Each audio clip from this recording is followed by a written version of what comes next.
Today we have Martine Richardson on, which she's a real estate investor, been in this space for about 10 years, and she teaches what she's learned along the way, but she gives practical steps of if you want to get out of your rat race, like how many deals does that really mean? And she breaks it down into long-term, mid-term rentals, short-term rentals, like if you're wanting to buy and hold properties, give some really good practical advice. So I don't care if you're way down your real estate journey or just starting, she's going to help you at least with some of the actual practical steps of getting out of your own rat race, which I really like a lot. So please listen to her, and she gives the secret sauce of what has helped her along the way in her real estate investing journey. Hey, everyone. It is David Richter of the Profit First REI podcast. Have Martine Richardson here today. Super excited because I met her, I think, several years ago when I was living in Richmond. Super respected in her area. She does a lot of great things, helping a lot of people in the real estate space, but also real estate investor herself. Her journey has been pretty awesome. So I'm super excited, Martine, to have you on today. Well, thank you so much for having me on, David. I'm really humbled by being on your podcast, and I really hope that my experience that I share with people that they take action on it and they add some value to their lives. Yeah, that's what I want from this is actionable advice for people to be able to go out there and get help. So tell people a little bit if they don't know who you or what you're doing or what brought you down the real estate space, so that way they get a little frame of reference before we get into the meat and potatoes. Well, cool. I'll just, I guess, give a brief, synopsis of my story. So, I've been working since teenage years and things of that nature. And I always thought, when I got my degree that I'd have a job that I loved, grass is greener on the other side. So, I got my degree in finance. I started working a job in the DC area. I live in Richmond, just a frame of reference, about 2 hours away. But my advisor told me to go to DC. Apparently, they have lots of connections there. So I got a job there, and it turns out I still hated it. Okay. I wasn't making enough money. I didn't have the time freedom that I wanted, and it just wasn't what I thought it was going to be. I ended up getting fired from that job, Oh, wow. and it sucked at the time because I had bought a car and stuff while I was there, and I'm like, oh man, how I'm gonna afford this car? But anyway, I ended up moving back to Richmond. My dad, he noticed the entrepreneur bug in me, so he said, "You ought to get into real estate investing." And I said, "Well, how am I gonna do that? I don't know anybody successful at that. I don't have any money. Like, how's that gonna work?" And he's like, "Oh, you're smart. You'll figure it out." Uh, So he was right. I did figure it out. So I started just hanging around people that not were at the goal. That was a little bit too intimidating for me at the beginning. yeah. Just people that were hungry. We wanted more out of our lives. We wanted to do more. And someone gave me a book called How to Quit Your Job in 19 Weeks by Sean Terry. Okay. And that book, they talked about wholesaling. And I really didn't do much with it when I first read it. Remember that car I told you about when I worked that first job out of college? Well, that car got repossessed. And when that car got repossessed, the next day I started taking real estate seriously. Oh, man. Because in my mind, I thought, well, if I could just make enough to get the car back. So that started my journey and to get into real estate. And it just opened a door for me that, now I focus on buy and hold investing because it really is the path to wealth. If I could start over again, I wouldn't have done wholesaling. I would have just went straight to buy and hold. But you live and you learn, right? But I'm hoping that your listeners learn from my mistakes and you go straight for the gusto. Okay. So you would have done it differently and gone the buy and hold route instead of wholesale up front.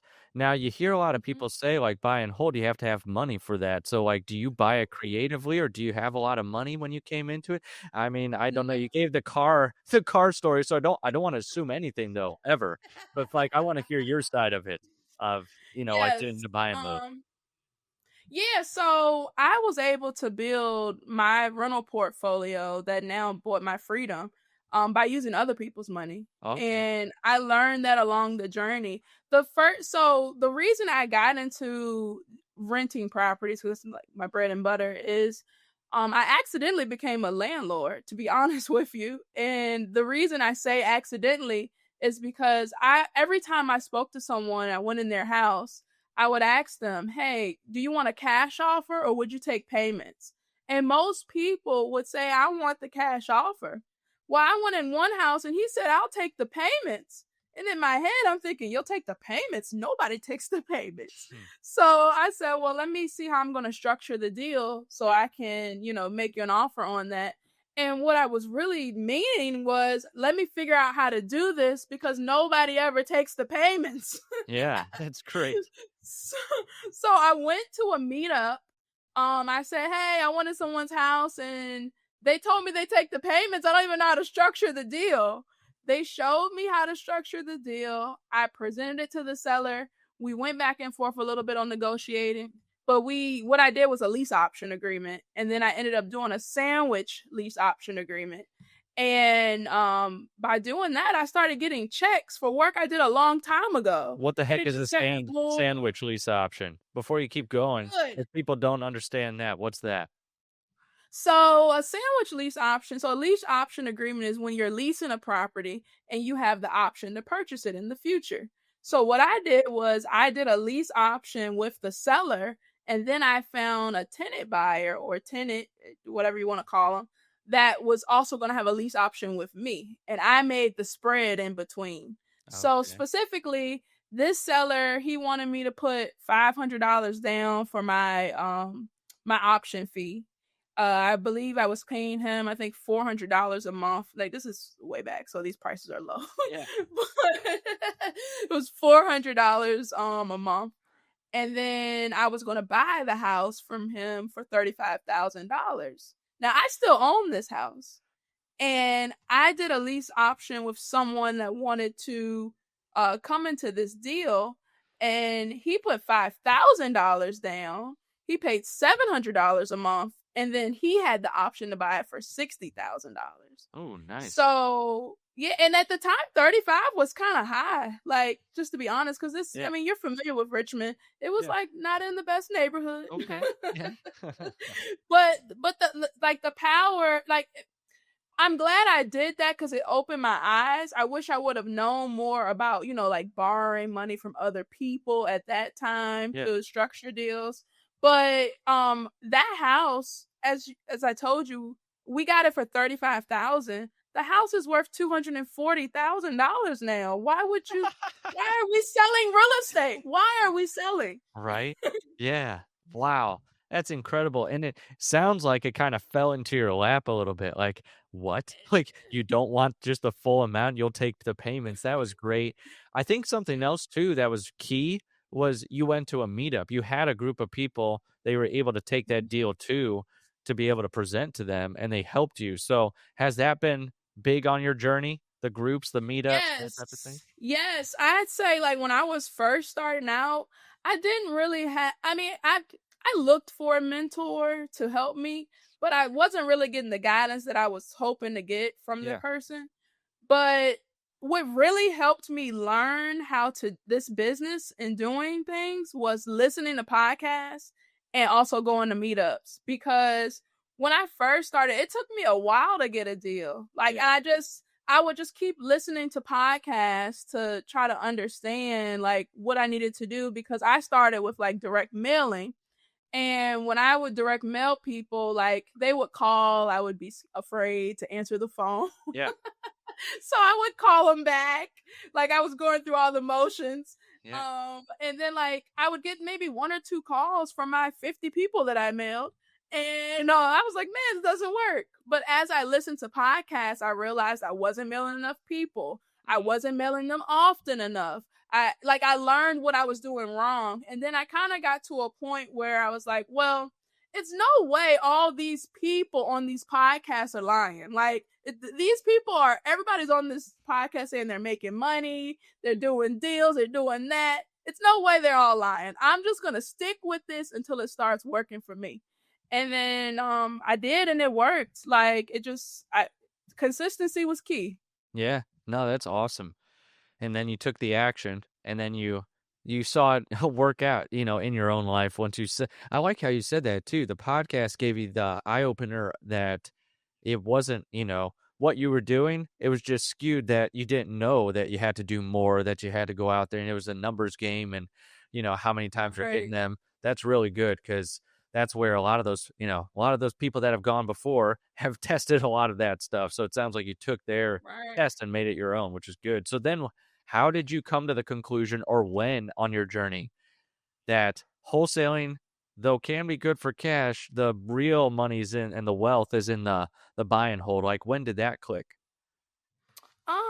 I'd say that clicked shortly after me getting that house with Yeah. the guy that would take the payments, but I still didn't understand how could I buy a property if the seller wasn't willing to take payments. Like I didn't know that yet. So I ended up going to different conferences, and now Yeah. I'm hearing about people investing their retirement money into deals that I have already.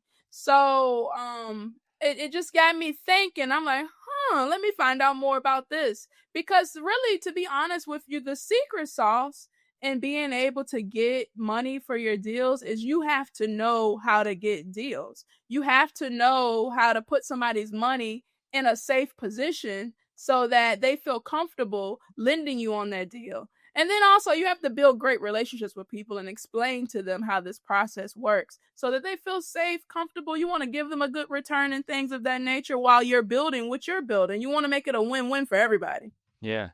No, that makes sense. So then it sounded like going to those other places open your eyes to that. And then did you start getting more deals then that you were able to take down to buy and hold Oh, from you there?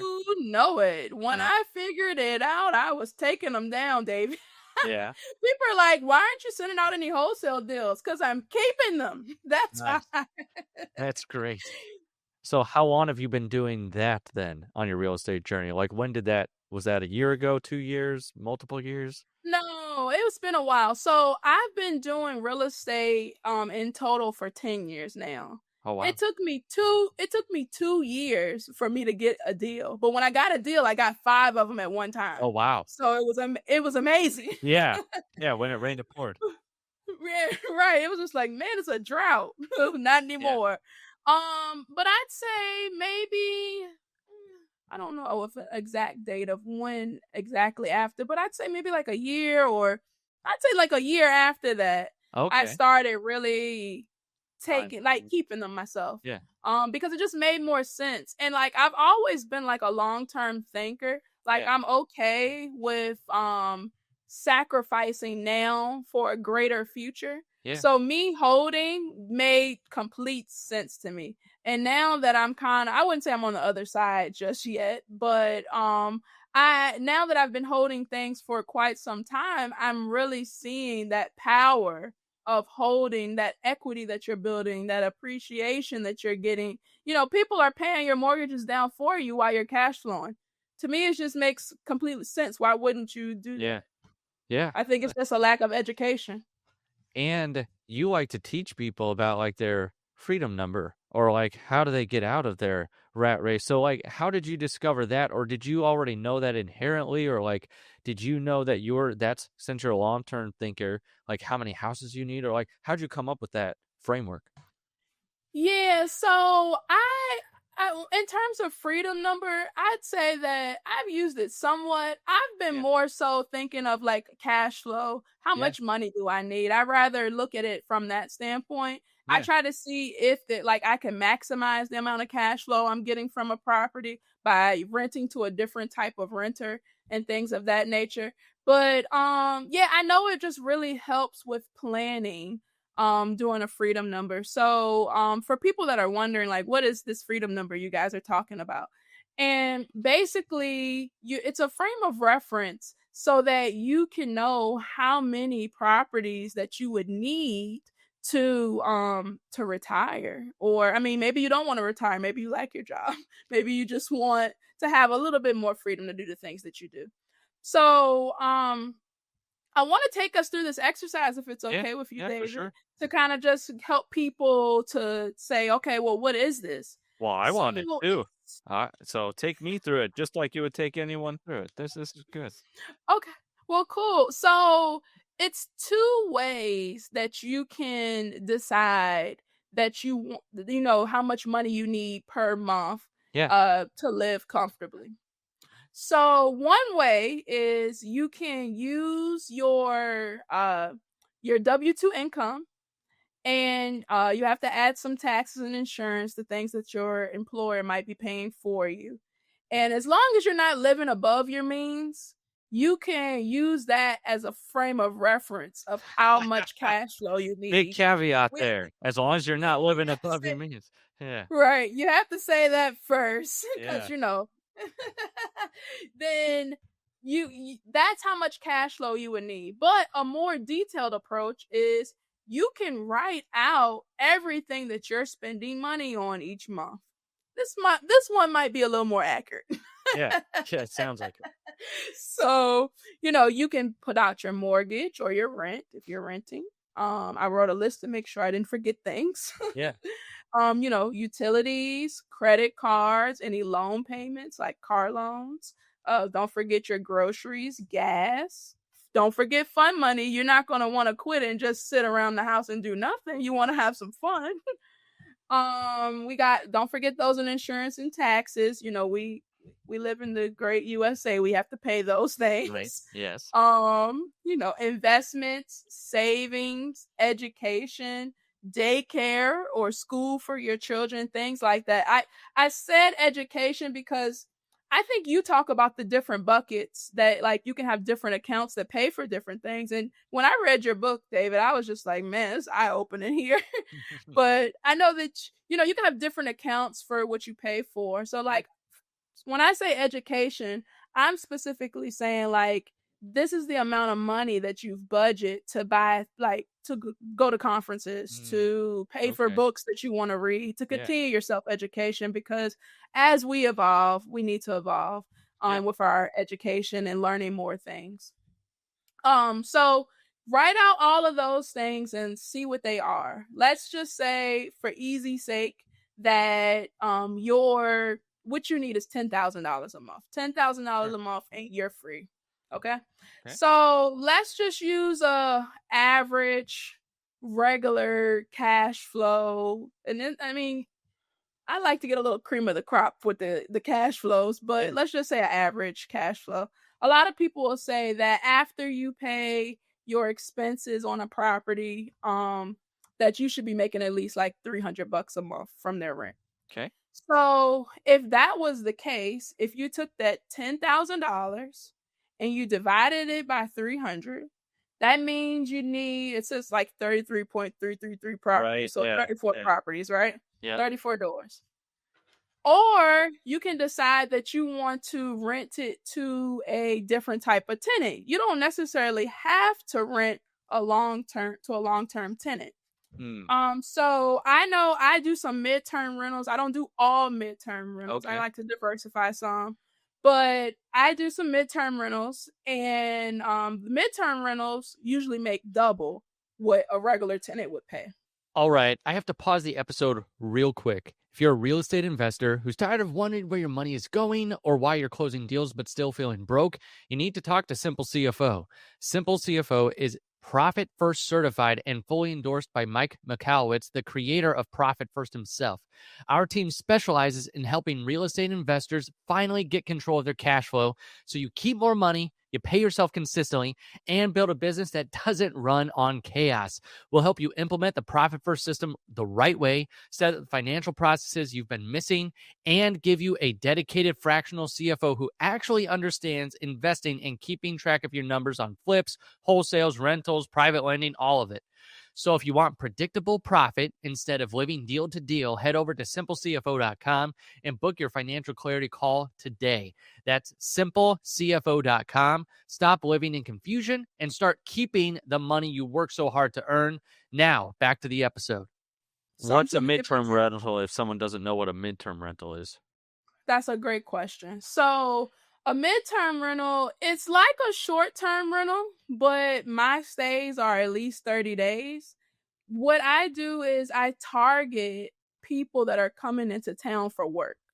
So Okay. I know a lot of people have talked about, traveling nurses, or I have a guy right now that he's in town because he's doing a construction project. Or I just have a lot of people that come into town for work Yeah. and they need to stay for like a month or more, but not a year. Like they don't Yeah. need to be a long-term tenant. And they want it to be furnished. They don't want to pay bills. So it's like a short-term rental, except for they stay longer. But you Okay. still get some pretty high cash flow. Whereas So whereas long-term rental for you, would that be over a year then that they're staying, or a year? yeah, that would be a year or more. Okay. So for a long-term rental, for me, it would be I would just be providing the house really. They Yeah. pay their own utilities, they furnish it. It's just like a regular rental property. Yeah. So I have a property. I'm gonna use it for the example so it Yeah. can be real for people. I have a property that if I were to just regularly long-term rent it, it would be $1,800 a month for the rent. Oh, like And gross let's rent? say What that they're paying? gross rent. Okay. Right. And let's just say that, that's making the 300 minimum for Yeah. that for easy. So you're actually bringing in your pocket after you pay your mortgage, Yeah. taxes, insurance, $300 a month. All right. So, but when I midterm rent this place, it makes $3,600 a month. Now you have more expenses. You have Yeah. to account for that. You have to pay utilities, you have to pay the cleaning fees, and luckily, hopefully, you'll charge a cleaning fee so they can pay it. Yeah. But you have some extra expenses. So let's just say for this example, the extra expenses are $500. Yeah. So that additional 1,800 minus 500 is 1,300 plus the 300 that you if it were a regular Yeah. long-term rental, that's how much you would have been making. So you'd make $1,600 a month if Yeah. you were to midterm rent per property, for instance. In that case, with your $10,000 that you would need each month, all you would need is 7 properties. Yeah. That's a lot less than But 33 or 34. that is a lot less, but you have to assess the risk with that Okay. because, remember when COVID happened, the world Yes. stopped. Yep. The people that really felt it were those short-term rental people and the Would you say mid-term rental midterm? people. Okay. Yeah. Yeah. Yeah, short-term and mid-term. I'm Short. sorry if my Yeah. internet's messing up. Oh, no, no, it's not. That was me interrupting you. So you're good. because because people weren't traveling. I mean, unless you were like a nurse and you were in the COVID ward, as I call it, Right. you Yeah. were staying home. Yeah. So I'd say yes, you can make more return, but there's more risk. So like for me, I like to have like a balance of the longer term rentals and the midterm rentals.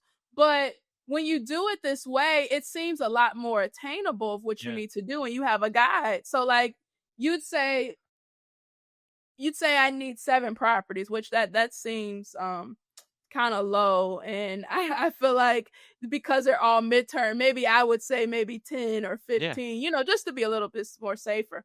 But when you look at it this way, you need 7 properties or you only need 10 properties. It seems a lot more attainable than me saying, well, I got to get $100 before I could quit, Right. you know? Yeah. Yeah. And this is Exactly. just so you can continue to live the life that you're already living. And now that you have all this found freedom, what would you spend your time on? Yeah. Maybe you want to go buy more. Maybe Yeah. you just love this and you want to keep buying more, but you don't have to if you don't want to. You can spend more time with your family. You Yeah. can spend more time doing your hobbies or things that you love.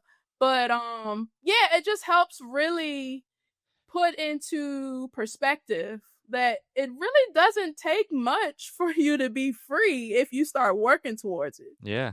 And I like how you gave people the option, like where you got into it. Will the seller take payments? Can we do a lease option? Can we do like this creative stuff? And then you got into using other people's money, like to fund your deals. So it's like, then got it. It sounds like you were able to ramp up faster, like once that was unlocked too, which was very cool. Right. Because I think a lot of people, I think most new investors' biggest mistake is that we start with wholesaling Yeah. because we don't have any money or we're using our own money to fund the deals, and both of those things limit you. When you start using other people's money to fund deals, you're possibilities are limitless. Like Right. it's a lot of people out here. It's Yeah. it's pretty much how much can you handle? Like if you're getting them really bad, you might not want to do a lot of them at one time. You might get Yeah. overwhelmed. But yeah, your possibilities are limitless. Let me ask you this then. I know you said if you would go back, you would just focus on, buying and holding. But do you Mhm. do you say that I would go back and just do that and only focus on that, or would you have an active stream along with your passive stream, or do you like the one route? I think having an active stream is nice, but I don't think I would have made my active stream selling houses. Okay. I think Sure. my act or selling paper. Yeah. I would have found something else to be active for to have some active money. Yeah. And I would have kept every single one. Ah, okay.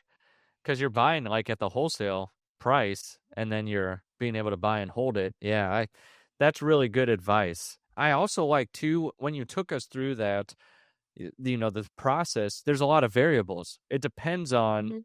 how much you really need on a monthly basis. Because if you need less than 10K, that's less doors. But if you need more than 10K, like maybe that's where the midterm, short term, like, do you want some of those more active type properties, but they're able to net you, more as well, Right. so you don't have to have as many? Or do you go the long term route?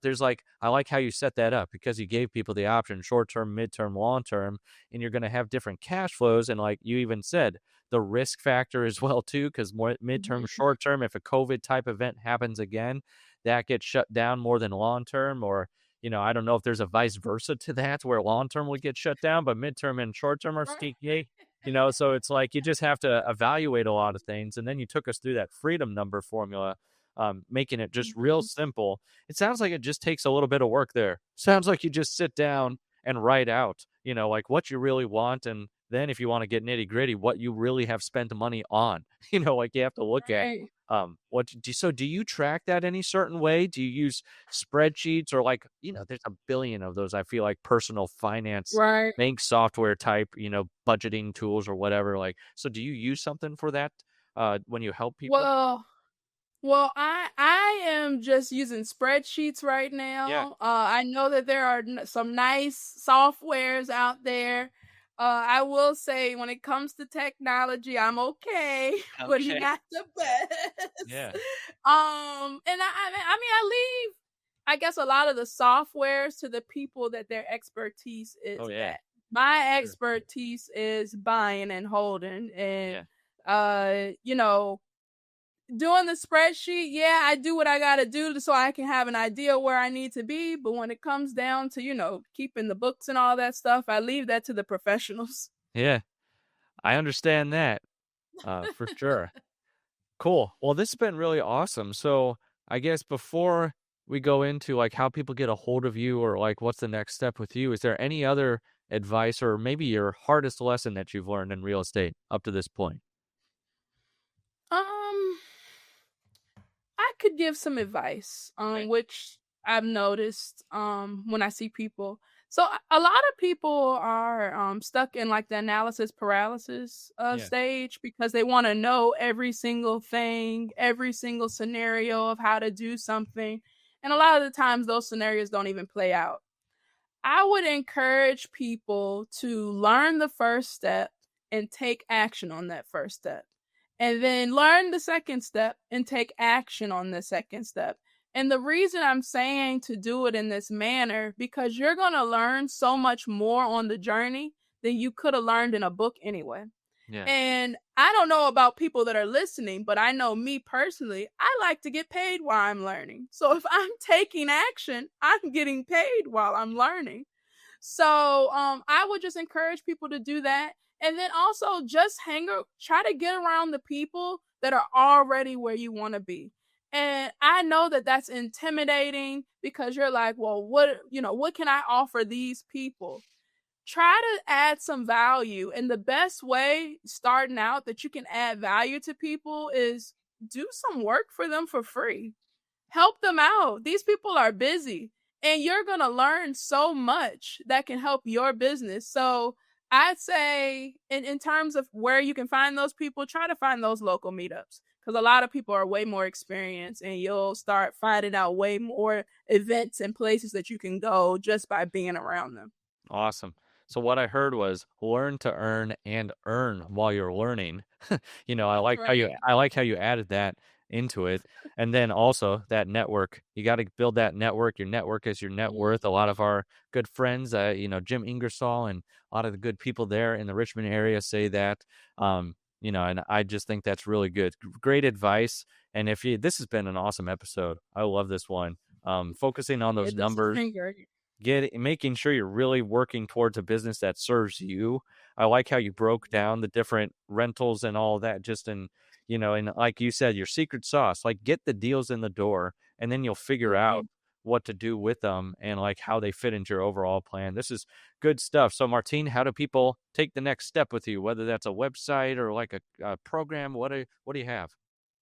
Okay, cool. So you guys can connect with me on my group in Facebook. It's called The Freedom Inc. And basically we talk all things buy and hold investing. We it's three questions that you'll have to answer. It's very simple, just your name, email, and are you buying and holding or do you want to buy and hold? Because we want to Okay. make sure we keep our community Right. specifically on that.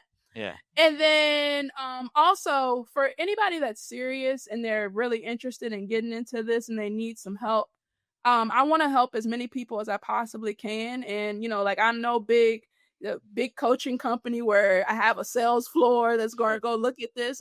I'm reviewing all of these things myself. Yeah. So you can text me. You can text me at 804-495-1333 and I'll help you as best as I can. Awesome. Well, Martin, this is great stuff. And if you're out there listening to this, like you need to take action on what you're saying. And if you're like, I'm just like Martine and I do not like the back end stuff, all the numbers, and like she was telling me to go and like gather the expenses. If you need help with all that, reach out to us at simplecfo.com. We'll make sure we lead the people to do that for you and help you connect with people like Martine. So that way, if you need some extra help or coaching as well, but we're a financial leader that comes in to help you gather all that stuff up that you don't like to do. So that's simplecfo.com. Martine, again, thank you for being a great guest and providing a ton of value with actionable steps today. Well, thank you for having me on. I really appreciate it. That's it for today's show. Be sure to subscribe, review, and share this episode. If you're serious about financial systems and keeping more of your profit, visit simplecfo.com to take your free discovery call today.